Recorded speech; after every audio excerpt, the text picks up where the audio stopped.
마태복음 27장 57절에서 66절 말씀을 읽었습니다. 성금요일 밤입니다. 예수님께서 십자가에 달려 돌아가신 밤이고요. 아마 오늘 하루 종일 금식하시는 분들도 있으실 것이고, 저녁 금식하시는 분도 있을 것이고, 아마 나름대로 성금요일을 경건하게 또 말씀 안에서 지키려고 저마다 아마 다 나름대로 지키시는 줄로 압니다.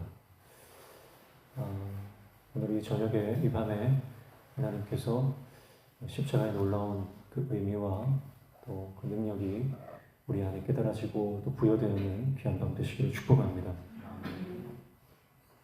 27장 예수님께서 십자가에서 가진 고난을 당하시고 이제 죽으시고 이제 무덤에 묻히는 장면입니다. 오늘 아침에도 봤듯이 예수님의 최측근 제자들은 다 떠나갔죠. 물론 요한은 그 둘 중에 예외입니다. 요한은 예수님의 십자가 곁을 지켰던 유일한 남자 제자로 우리가 알고 있고요. 나머지 대부분은 예수님을 떠나고 예수님 곁을 지키지 못했습니다. 그런데 예수님 곁을 지켰던 자들이 누굽니까? 바로 여인들이었죠. 여인들은 예수님 곁을 지키고 그렇게 부각받지 못했던 사람들, 인정받지 못했던 사람들, 어쩌면 사람들의 시선과 관심 밖에 있었던 사람들입니다. 여자라고 하는 존재는 당시에는 숫자도 세지 않는 그런 인격적으로 대우받지 못했던 사람들이고요. 그런데 예수님의 곁을 지켰던 마지막 제자들은 바로 그 여인들이었다라고 하는 것을 오늘 아침에 살펴봤고요. 그리고 이어서 예수님의 그 장례를 치러주시는, 예수님의 장례를 치러주는 사람은 또 다름 아닌 숨겨졌던 또 다른 제자, 바로 오늘 본문에 등장하는 아리마대 사람 요셉입니다. 그래서 숨겨진 제자들이 예수님의 죽음, 이 십자가 사건에서 드러나는 것을 볼 수가 있습니다. 그러니까 신앙이라고 하는 것은요, 예수님이 영광스럽게 기적을 베풀고 많은 사람들이 울집하고 역사가 일어나고 많은 기적들이 일어날 때 그때는 모릅니다. 진짜 제자는 예수님이 십자가에 달리실 때, 예수님이 돌아가셨을 때, 그때 진짜 제자가 누구인지 드러나는 거죠. 오늘 마태는 그 숨겨졌던 제자들을 드러내면서 오늘 우리는 십자가를 맞닥뜨렸을 때 나는 정말 진짜 제자인가? 아니면 교회가 부흥하고 성장하고 교회가 재정적으로 넉넉할 때만 성도고 교회가 힘들고 어렵고 그럴 때는 교회를 떠나버리는 그런 가짜 성도는 아닌가 하는 질문을 우리에게 동일하게 던지고 있다, 이렇게 볼 수가 있겠습니다. 어려움이 닥치고 고난이 닥칠 때 끝까지 예수님의 곁을 지키고 은혜의 자리를 지키는 사람, 그런 사람들 때문에 교회는 지금까지 이어져 왔습니다. 한국교회는 수많은 아픔들을 겪었죠. 전체적으로, 한국교회 전체적으로 봤을 때 교회는 큰 환난과 핍박을 통과했죠. 그리고 개별적으로 교회를 또 보면요, 각 개교회들이 얼마나 큰 시험과 또 환난을 통과했는지 모릅니다. 사실 시험이 없는 교회는 없습니다. 어떤 형태든지 어떤 문제든지 모든 교회는 문제를 안고 있고 또 그런 시험거리들이 반드시 있습니다. 그래서 교회가 분열되고 쪼개지는 것, 그런 일들이 허다하게 일어나지만, 그러나 교회가 분열될 때, 교회가 쪼개질 때, 교회가 아픔 가운데 있을 때, 그러나 끝까지 그 자리를 지키고 눈물로 기도하는 성도들이 있었기에 오늘 우리 모든 한국 교회들이 하나님께서 지금까지 여기까지 이끌어 주셨다고 저는 믿습니다.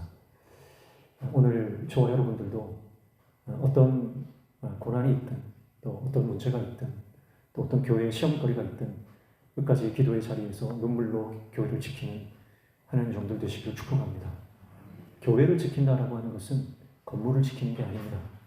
교회를 지킨다라고 하는 것은 교회의 성도들, 교회 구성원들을 위해서 기도하는 겁니다. 그들이 넘어지지 않도록, 그들이 우리 교회 공동체 구성원 한 사람 한 사람이 시험에 빠지지 않도록, 역경과 고난이 있어도 그들이 다시 일어날 수 있도록 사람들을 위해서 기도하는 거예요. 그게 교회를 위해서 기도하는 겁니다. 건물이 무너져도 교회는 무너지지 않습니다. 예배당이 무너져도요. 그래서 때때로 제가 섬겼던 그 거제도에서 섬겼던 교회도 한번 불이 나서 전소가 되었어요. 그런 아픈 역사를 가지고 있지만 교회당이 다 타고 없어져도요, 성도들이 남아 있었기 때문에 교회는 사라지지 않았습니다. 그래서 다시 아름답게 교회는 건축이 되었고요. 제가 그 사역했던 교회가 장승포에 있습니다. 장승포 교회라는 곳인데, 그 장승포 교회가 그때 당시에 굉장히 아름답게 지어졌어요. 불이 타버리고 난 다음에 굉장히 벽돌 한 장 한 장 쌓아서 굉장히 아름답게, 그래서 당시에 거제도에서 가장 아름다운 건물 중에 하나로 꼽힐 정도로 그렇게 크진 않지만, 규모가 대단하진 않지만 정말 아름다운 건물로 재탄생하고 그 안에서 성도들이 행복하게 신앙생활을 하게 되는 것이죠. 교회가 어떤 어려움을 당해도 끝까지 그 자리를 지키며 하나님의 나라를 꿈꾸는 그 사람들, 눈물 뿌려 기도하는 그 사람들에 의해서 하나님의 교회는 계속해서 뻗어나가게 될 줄로 믿습니다. 숨겨진 제자들, 드러나서 영광 가운데 드러나 있는 제자들이 아니라 정말 숨겨져 있지만 결정적인 순간에 그들의 진가를 발휘하는 그런 숨겨진 제자들 다 되시기를 주님의 이름으로 축복합니다. 57절에 보면 저물었을 때에 아리마대의 부자 요셉이라 하는 사람이 왔으니 그도 예수의 제자라, 그렇게 말씀하죠. 아리마대 사람, 아리마대는요, 예루살렘에서 북쪽으로 한 30km 정도 떨어진 곳에 위치한 작은 마을이다, 이렇게 알려져 있습니다. 거기에서 부자 요셉이라고 하는 사람이 왔어요. 부자라고 소개합니다. 아리마대 요셉은 부자였습니다. 그런데 이 마태, 마가, 누가, 요한은 이 요셉을 저마다 조금씩 다르게 설명을 하고 있어요. 동일하게 말하는 것은 아리마대 사람이고 부자고, 근데 마태복음에서는 그가 예수의 제자다, 그렇게 표현을 해요. 그도 예수의 제자라, 이렇게 표현하죠. 마가복음에 보면 그는 방도란 사람이다. 빌라도에게 가서 방도라게 예수의 시신을 요구했기 때문에 그를 당돌하다라고 표현을 하고요. 존경받는 공회원이다, 하나님의 나라를 기다리는 자다, 그렇게 마가복음에서는 그를 설명하고 있습니다.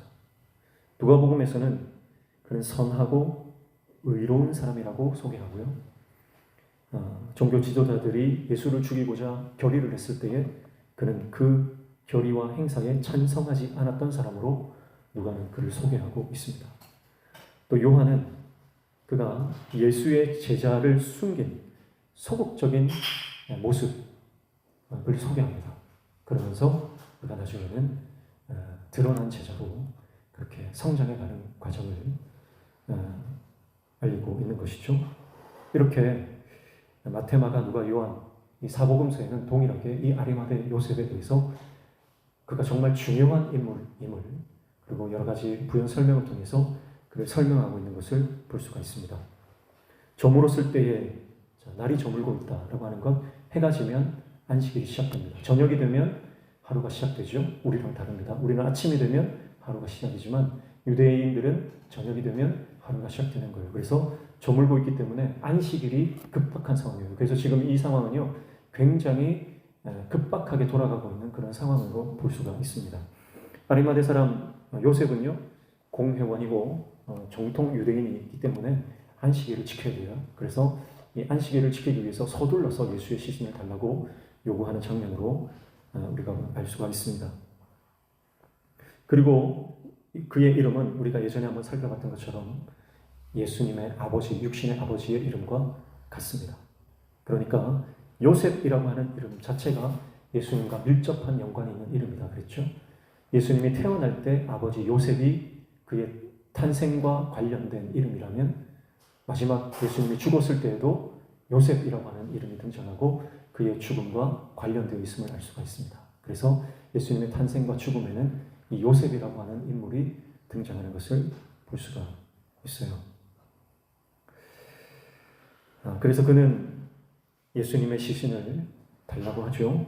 58절 빌라도에게 가서 예수의 시체를 달라 하니 이에 빌라도가 내주라 명령하거늘 그렇게 말합니다. 자, 예수의 시체를 달라고 했는데 빌라도가 다른 설명들은 생략하고 그가 내어 주었다 그렇게 마태는 간략하게 설명합니다. 그러면서 59절 요셉이 시체를 가져다가 깨끗한 세마포로 싸서 60절 바위 속에 판 자기 새 무덤에 넣어두고 큰 돌을 굴려 무덤 문에 놓고 가니 그렇게 말합니다. 예수님의 시체를 가져다가 깨끗한 세마포로 쌌어요. 자, 이 세마포로 싸는 과정 가운데는 예수님의 몸을 시신을 닦는 염을 하는 과정이 포함되어 있을 겁니다. 다른 세세한 과정들은 생략하고 급박하게 돌아가는 그 과정에 대해서 마태는 초점을 맞추고 있는 것을 볼 수가 있어요. 기회가 없기 때문입니다. 지금 오늘이 지나면 예수님을 장사 지낼 기회가 없습니다. 안식일에는 움직일 수가 없죠. 그래서 시체를 방치하게 되면 들짐승들이 예수님의 시신을 훼손할 우려가 있습니다. 그래서 요셉은 자기에게 주어진 짧은 시간이지만 그 시간에 최선을 다해서 동선을 최소한으로 짜고 최대한 빠르게 예수님의 시신을 수습하는 그 과정을 볼 수가 있습니다. 여러분, 어쩌면 우리 인생이 그와 같습니다. 우리 인생에 기회가 많은 것 같아도요, 기회가 그렇게 많지 않습니다. 우리 인생이 긴 것 같아도요, 우리 인생이 그렇게 길지 않습니다. 그래서 저는 오늘 이 저물때라고 하는 단어를요, 우리 인생에 적용해 본다면 어쩌면 우리 인생도 지금 저물고 있다. 우리에게 남겨진 시간이라고 하는 것은 저물때 해가 지기 노을이 지면서 해가 넘어가면 끝나버리는 것이 우리 인생과 같다. 그런 생각을 하게 되었습니다. 그래서 우리 인생이 많이 남았다. 영원히 살 것처럼 그렇게 사는 것이 아니라 정말 이 해가 지고 나면 더 이상 하나님께 헌신할 기회가 없을 수도 있다라고 하는 급박한 생각을 가지고 임박한 종말론적 그런 인식을 가지고 우리가 이 땅을 살아갈 때에 헌신할 수 있어요. 무리한 헌신이죠. 당돌한 헌신이죠. 어쩌면 이 요구 때문에 그는 자기가 위치해 있는 어떤 공회원의 자리, 어떤 자기가 지금까지 쌓아올린 부와 명성과 이런 것들을 다 잃어버릴 수도 있는 상황이죠. 그러나 그는 그것을 더 중요하게 생각하지 않습니다. 하나님께 헌신하는 것에 집중합니다. 그리고 예수님의 시신을 수습하는 것에 최선을 다하고 있는 것을 볼 수가 있는 것이죠. 여러분, 우리 인생은 해가 뜰 때가 아닙니다. 해가 뜰 때라고 하는 것은 이제 주일학교 아이들에게나 적용되는 거예요. 우리는 다 저물 때입니다. 우리는 다 저물 때예요. 그걸 깨달아야 됩니다. 얼마 남지 않은 우리의 인생입니다. 그 인생 가운데 내가 어떻게 하나님께 집중하여 헌신할 것인가? 몰입하여 하나님 앞에 내가 헌신할 것인가? 그것을 우리는 고민해야 하는 것입니다. 그래서 예수님의 시신을 잘 수습을 하고 장례를 치러주는데 부자의 무덤에 묻히는 것, 이것은 성경 예언에 성취되는 장면이고요. 그리고 예수님의 장례는 초라한 장례가 아닙니다. 한 번도 쓰지 않은 새 무덤에 묻히는 예수님의 장례만큼은 태어날 때는 초라한 말구유에 태어났지만 예수님의 장례는 이 부자 요셉에 의해서 의로운 사람, 선한 사람에 의해서 왕의 장례식으로 치러집니다. 마태복음에서 예수님은 왕으로, 끊임없이 왕으로 소개되고 예수님은 이 땅의 통치자이시며 모든 것을 주관하시는 주권자로서 등장하십니다. 그는 왕이십니다. 태어날 때는 예수님은 초라하게 태어났지만 마지막 가실 때는 왕의 장례를 이 아리마대 요셉이 치러주고 있는 것을 볼 수가 있어요. 여러분, 왕의 장례를 치를 사람이 누구입니까? 오늘도 하나님은 찾고 계십니다. 하나님을, 예수 그리스도를 왕으로 모시고 왕의 장례를 치러줄 믿음의 사람, 선한 사람을 찾고 계십니다. 아리마대 사람 요셉과 같은 그 왕의 장례를 치러줄 사람을 찾고 있는 거예요. 그래서 하나님께서 이 아리마대 요셉에게 부자가 되게 하셨던 것, 어쩌면 마지막 때에 이 요셉은 깨닫지 않았을까요? 내가 이 근사한 무덤을 내가 예비할 수 있었던 것, 예수님의 장례를 위함이었구나. 내가 이렇게 많은 돈을 가지고 있는 것, 이거 예수님을 위해서 내가 사용하라고 하나님 주신 것이구나. 내가 빌라도에게 가서 개인적으로 가서 요청할 수 있을 만큼 지위와 권세를 가지고 있는 것, 내가 사내들인 공회원이 되어서 오늘날로 말하면 국회의원이에요. 막강한 권력을 가지고 있고 그 한마디가 굉장히 영향력 있는 사람이 되게 하신 것, 이때를 위함이구나 라고 하는 것들을 아마 그는 그 짧은 순간에 깨달았을 겁니다. 예수님의 십자가를 경험하고 난 이후에 그는 자신에게 주어진 그 모든 것들이 이때를 위함임을 그는 깨달았던 것 아닌가 그렇게 생각할 수 있어요. 그래서 그는 헌신의 자리를 머뭇거리지 않고 예수님의 시신을 구하는, 예수님의 장례를 치르는 그 헌신의 자리로 나아가게 되는 것입니다. 축복합니다. 저는 우리 성도들이 그런 거룩한 부자가 되기를 축복합니다. 의로운 부자가 되기를 축복합니다. 때로는 어떤 사람들은 정말 낮은 곳, 없는 곳, 비천한 곳에서 정말 마더 테레사 수녀처럼 아무것도 가진 것 없이 그렇게 낮은 곳에서 섬겨야 되는 사람도 있겠지만, 그러나 부자 요셉처럼 정말 하나님께서 주시는 권세와 또 세상적인 부와 명예를 가지고 하나님의 영광을 위해서 사용해야 될 의로운 부자도 반드시 필요하다고 생각합니다. 그래서 저는 우리 교회 성도들 가운데 이런 의로운 부자, 요셉과 같은 인물들이 많이 나오기를 축복합니다. 그래서 하나님께서 우리에게 건강과 재물을 주셨다면 그것을 나를 위해서 쓰는 것이 아니라 주님을 위해서, 하나님 나라의 영광을 위해서, 왕의 장래를 위해서 기꺼이 헌신할 수 있는 그 일들을 통해서 지금까지 내가 쌓은 것을 다 잃는다 하더라도 주신 분이 여호와시니 취하시는 분도 여호와시다 고백하며 하나님 앞에 온전히 헌신할 수 있는 하나님의 종 되시기를 축복합니다. 그렇게 아리마대 요셉은 왕의 장례를 치러주고 있습니다. 시신이 아무데나 방치되지 않도록 그렇게 자기의 새 무덤에 예수님을 안치하게 된 것이죠. 예수님의 죽으심은 이제 그의 장례를 통해 완성이 되었습니다. 이사야 53장 9절의 말씀처럼 고난받는 종이 부자와 함께 묻힌다는 성경의 예언이 예수님의 마지막 순간까지 성취되는, 이루어지는 장면입니다. 그래서 요셉은 예수님의 죽음 앞에서 이제 두 가지 헌신을 한 거예요. 첫 번째 헌신은 믿음의 결단을 한 것이죠. 믿음의 결단을 한 것입니다. 빌라도를 찾아가 예수님의 시신을 구한 것, 이것은 믿음의 결단이라고 볼 수 있어요. 결단하지 않으면 행동으로 옮길 수 없습니다. 결단했기 때문에 행동으로 옮기는 거예요. 고민을 한 겁니다. 예수님의 죽으심 앞에서 내가 어떤 헌신을 할 것인가 고민하고 생각하고 묵상했습니다. 그리고 그 고민은 믿음의 행동으로 연결되어 나타났습니다. 이 믿음의 결단은요, 장애를 극복하는 겁니다. 특별히 아리마대 요셉이 극복했던 두 가지 장애는, 첫 번째는 종교적 장애를 넘어서는 겁니다. 종교적 장애를 넘어섭니다. 왜냐하면 유대 정결법상 시신은 부정하여 만질 수가 없습니다. 특별히 나무에 달려 죽은 자는 더 그렇습니다. 나무에 달린 자는 하나님의 저주를 받은 사람이에요. 죽은 시신도 부정해서 만질 수 없는데 나무에 달려 죽었다.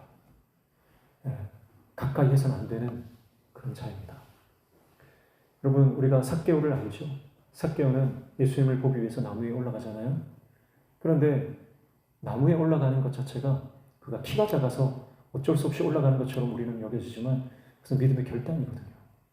사실은 유대인 성인 남자가 나무 위에 올라간다고 하는 것은 치욕적인 겁니다. 그리고 나무 위에 올라간 걸 누가 보기라도 하면 그 사람은 굉장히 조롱거리, 저주거리가 되는 거예요.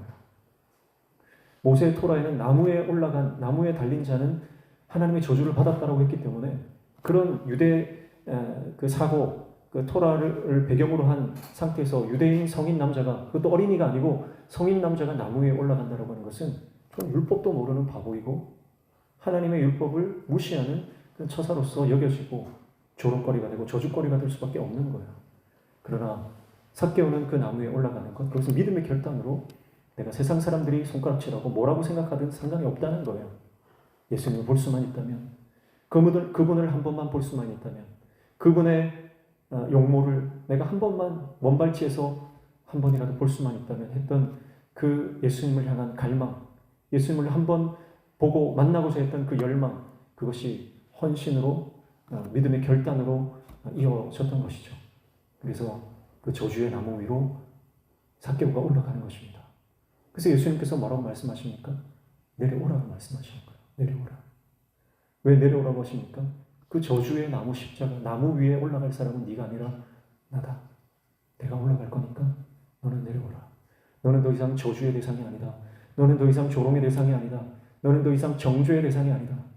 너는 용서받았고 너의 삶은 새로워졌고 너의 삶은 이제 하나님께서 쓰실 것이다. 내려오라. 그리고 예수님은 약속대로 그 나무 위에 자신이 올라가시는 거예요. 그게 십자가의 의미고 그게 나무의 저주받은 나무의 의미입니다. 그런 예수님을 아르마데 요셉은 그가 나무에서 달아내리는 거예요. 나무에서 끌어내리는 거예요. 그리고 그를 깨끗하게 닦아주고 염을하고 세마포로 그를 감싸는 그 모든 일련의 과정들, 그 과정들은 유대 정결법을 초월하는, 유대법을 넘어서는 행동입니다. 근데 우리는 헌신으로 나아가기 전에 그런 틀에 박혀있는 전통과 관습과 이 과거의 율법과 같은 이 제도들이 우리를 가로막는 경우들이 굉장히 많습니다. 내 경험이나 지금까지 내가 해왔던 신앙의 양식들, 태도들, 이런 것들이 헌신을 가로막는 경우가 너무나 많은 거예요. 그러나 아리마대 요셉은 그 첫 번째 장애를 뛰어넘습니다.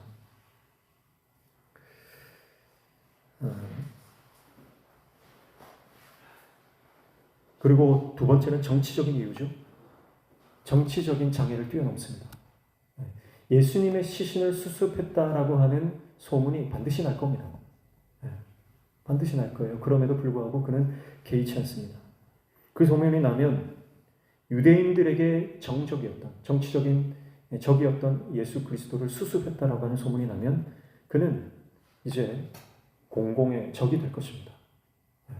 예수님의 제자가 된다라고 하는 것은 세상과 등지는 일입니다. 예수님께 헌신한다라고 하는 것은 어쩌면 세상적으로 미움을 사는 일입니다. 그래서 정치적인 이유 때문에 그는 그 믿음의 헌신으로 나아갈 수 없는 장애에 부딪혔지만 그는 그 장애를 뛰어넘는 겁니다. 주위의 사람들의 시선이죠. 사람들의 어떤 여론이죠. 그것을 뛰어넘는 겁니다. 여러분, 우리는 하나님 앞에 믿음으로 살아갈 때에 하나님을 의식하고 하기보다는 사람들의 시선을 의식하는 경우가 너무나 많이 있습니다. 사람들이, 내가 이 일을 하면 사람들이 어떻게 생각할까? 내가 이 행동을 하면 사람들이 어떻게 볼까? 여론이 어떻게 형성될까? 소문이 어떻게 날까?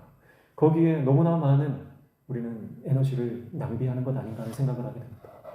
그러나 아리마대 요셉은 사람들의 시선, 정치적인 여론, 이런 것들을 신경 쓰지 않고 그 장애를 극복하여 예수님께 헌신합니다. 그게 믿음의 결단이었어요. 믿음의 결단. 두 가지 장애를 뛰어넘는 믿음의 결단이 헌신으로 이어졌던 것을 볼 수가 있습니다. 첫 번째가 믿음의 결단이었다면 두 번째는 그의 헌신은 온전한 헌신이었다는 겁니다. 온전한 헌신. 그는 예수님께 자신이 쓸 값비싼 무덤을 드렸습니다. 그것은 자신의 장례를 위해서 예비된 것이라고 보여집니다.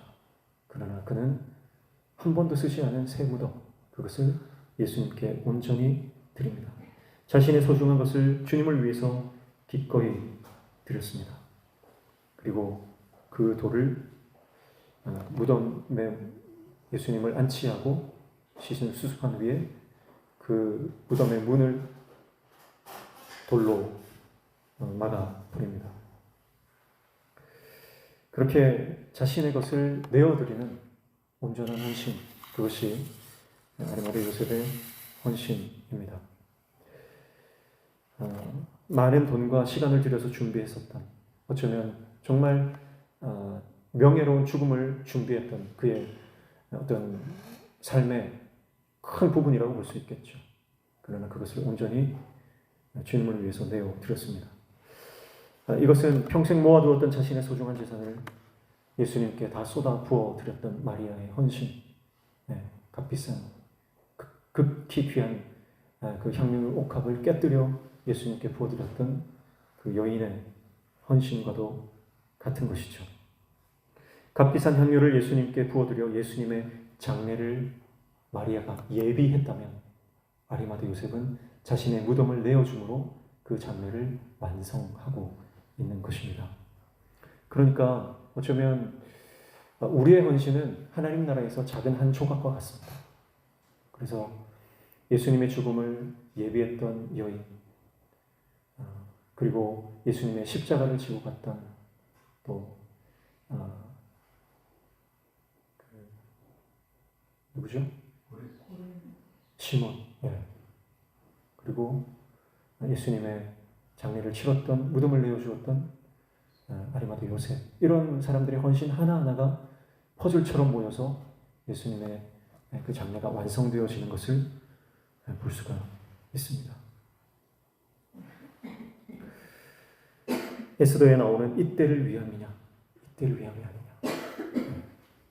오늘 우리 성도들의 작은 헌신 하나하나가 모여서 하나님의 교회를 완성하고, 우리의 작은 헌신 하나하나가 퍼즐처럼 조각적으로 모여서 하나님의 역사를 완성하게 되는 줄로 믿습니다. 그래서 하나님을 영화롭게 하는 것, 예수님의 왕의 장례를 치룬 이것은 그의 요셉의 믿음의 결단과 온전한 헌신을 통해서 이루어졌다는 것을 볼 수가 있습니다.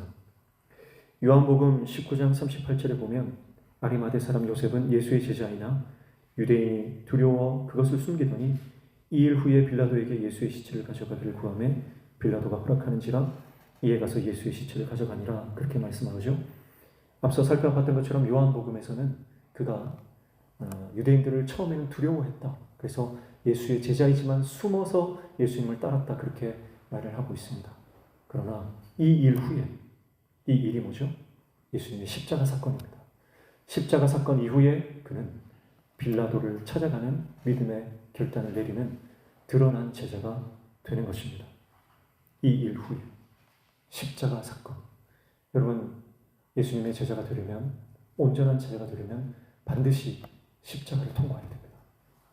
십자가를 통과하지 않고서는 예수님의 제자가 될 수 없는 겁니다. 12제자들, 그들이 다 뿔뿔이 흩어졌던 이유는 예수님의 십자가를 통과하지 못했기 때문입니다. 십자가를 통과해야 합니다. 십자가를 경험하고 십자가를 맞닥뜨리고 십자가를 통과하고 나면 진짜 제자가 되는 것입니다. 사랑하는 성도 여러분, 오늘 우리의 심령에 예수 그리스도의 십자가를 모시고 십자가를 붙들고 살아가는 예수의 제자 되시기를 주님의 이름으로 축복합니다. 그래서 대부분의 예수님의 제자들은요, 나중에 다 순교를 하죠. 거의 다 순교를 합니다. 요한을 빼놓고는 대부분 다 순교를 하는데 많은 제자들이 십자가에서 처형이 되죠. 결국은 그 십자가가 여러분 제자들의 영광이 되는 겁니다. 십자가가 싫어서 다 예수님을 떠났습니다. 그러나 그들이 회복되고 난 이후에는 십자가가 그들의 목표가 되는 거예요. 오늘 우리의 목표가 어디입니까? 우리의 목표가 세상 영광입니까? 사람들의 인정, 사람들의 박수, 사람들이 우러러보는 것, 그런 것이 우리의 최종 목표입니까? 아니면 십자가가 우리의 최종 목표입니까? 목표 설정을 잘못하면 인생은 헛된 길로 갑니다. 목표 설정을 잘해야 됩니다. 목적지 설정을 잘해야 그곳으로 가는 거예요. 내비게이션에 목적지를 잘못 입력하면 아무리 오래 시간을 들여서 간다고 해도요, 엉뚱한 곳에 도착하는 것보다 목적지를 잘 입력해야 돼요. 그리고 우리의 삶의 내비게이션에 십자가라고 하는 그 최종의 목적지를 제대로 설정할 수 있는 저와 여러분 되시기를 축복합니다. 지금 내 인생의 목적지에 십자가가 아니라 세상의 것이 놓여져 있다면 그것을 제거하고 다시 십자가로 재설정할 수 있는 믿음의 결단이 필요할 줄로 믿습니다.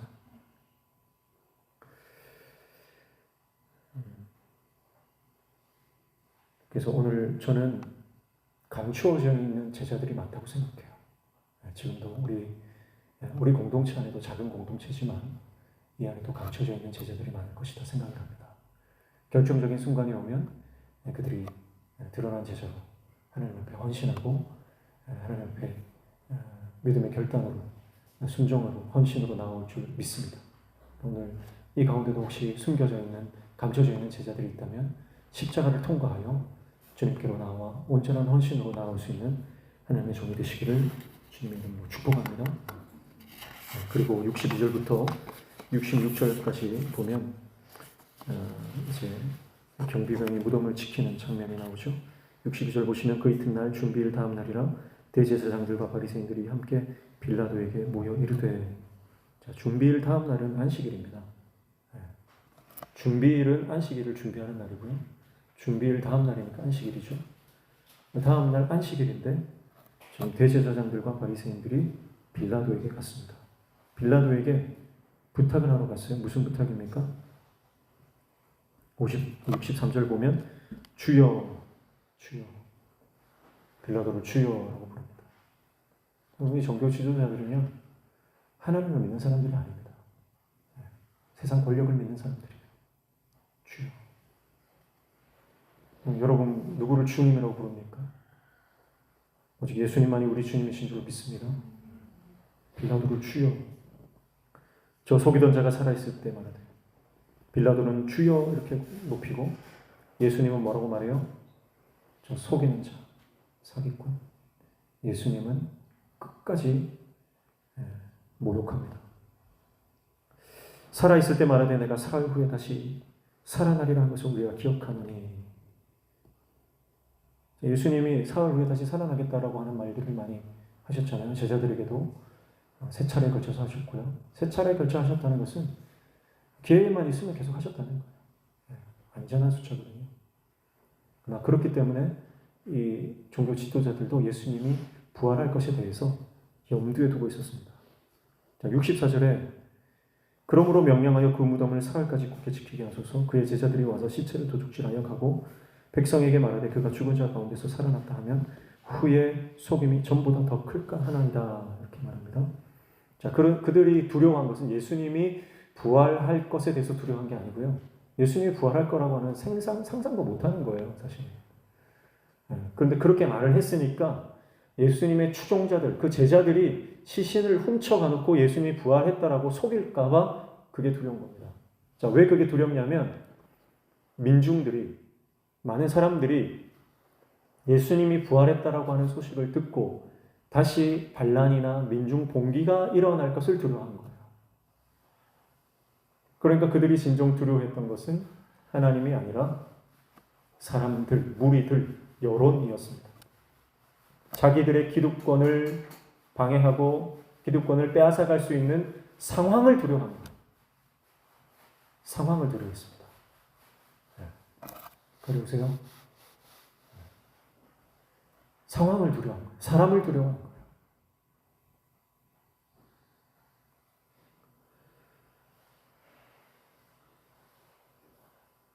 (65절에) 빌라도가 이르되 너희에게 경비병이 있으니 가서 힘대로 굳게 지키라거늘. 빌라도가 또 허락을 해줍니다. 그런데 반만 허락해줘요. 지키고 싶으면 지켜라. 그런데 내 군인은 내어줄 수 없다. 너희들한테 경비병이 있으니까 너희들이 알아서 하고 싶은 대로 해라. 그렇게 말하는 거예요. 그래서 66절에 그들이 경비병과 함께 가서 돌을 임봉하고 무덤을 굳게 지키니라. 그렇게 말합니다. 자, 경비병들과 함께 가서 돌을 임봉하고 무덤을 굳게 지켰다. 그렇게 말하죠. 자, 여러분 보십시오. 이 날이 무슨 날이라고요? 안식일입니다. 안식일인데 안식일을 생명처럼 여겼던, 안식일 준수를 생명보다 더 소중하게 여겼던 종교 지도자들이 지금 안식법을 위반하면서 예수님의 돌무덤을 굳게 임봉하는 것을 보게 됩니다. 명백히 안식법 위반입니다.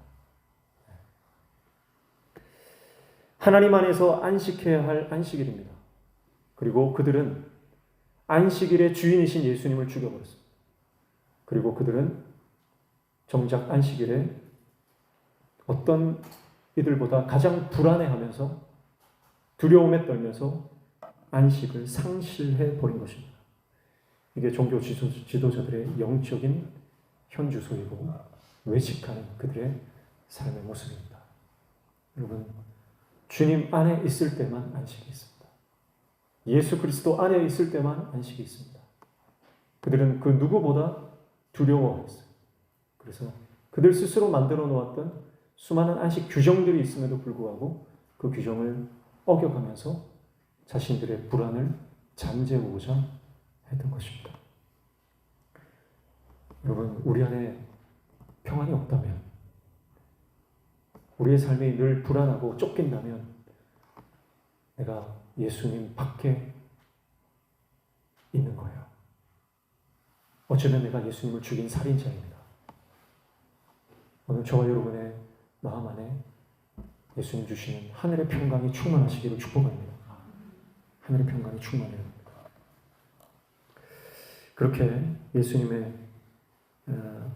이 무덤이 강력하게 임봉되고 지켜지는 것을 볼 수가 있죠. 자, 그런데 이 장면은요, 결국은 인간이 어떠한 노력을 해도 예수님의 부활을 막을 수 없다라고 하는 것을 강조하는 그런 복선이 됩니다. 그리고 예수님께서 부활하시는 것이 정말 어떤 사람의 어떤 속임수가 아니고 역사적 사실이며 하나님의 역사라고 하는 것을 오히려 이 대제사장들, 이 종교 지도자들의 이 행위가 예수님의 부활의 역사성을 더욱더 부각시켜 주는 거예요. 하나님이 하시지 않으면 이 경비병들이 지키고 또 이 임봉했다라고 하는 것은 그 돌문을 그냥 굴려서 막아놓은 게 아니고요. 그 석회질 같은 것으로요. 그러니까 이 테이핑을 하는 거예요. 말 그대로. 그 땜질을 하는 거죠. 그래서 돌을 아예 굴릴 수 없도록 그렇게 임봉을 하는 겁니다. 그렇게까지 해놓고 경비병으로 삼엄하게 경계태세를 늦추지 않았는데 그 무덤이 빈 무덤이 됐다는 거예요. 이것은 바로 하나님의 역사다. 그리고 하나님의 역사는 세상의 권세가 막을 수 없고 어둠의 흑암의 권세가 하나님의 그 역사를 저지할 수가 없다라고 하는 것을 보여주는 장면이죠. 사랑하는 성도 여러분, 주님 안에 있으면 평안이 있습니다. 주님과 함께하면 하나님의 역사가 일어나면 그 어떤 것도 그 하나님의 역사를 막을 수 없습니다. 그래서 우리는 하나님 편에 서야 됩니다. 하나님 안에 거해야 됩니다. 그러면 하나님의 역사를 경험하게 될 것입니다. 그리고 하나님의 역사를 방해하는 그 모든 세력들은 다 무너지고 주님 앞에 엎드려지는 것을 우리가 믿음의 눈으로 보게 될 줄로 믿습니다. 오늘 이 말씀을 깊이 묵상하면서 성금요일 밤을 주님과 함께하는 저와 여러분 되시기를 주님의 이름으로 축복합니다. 찬양하겠습니다.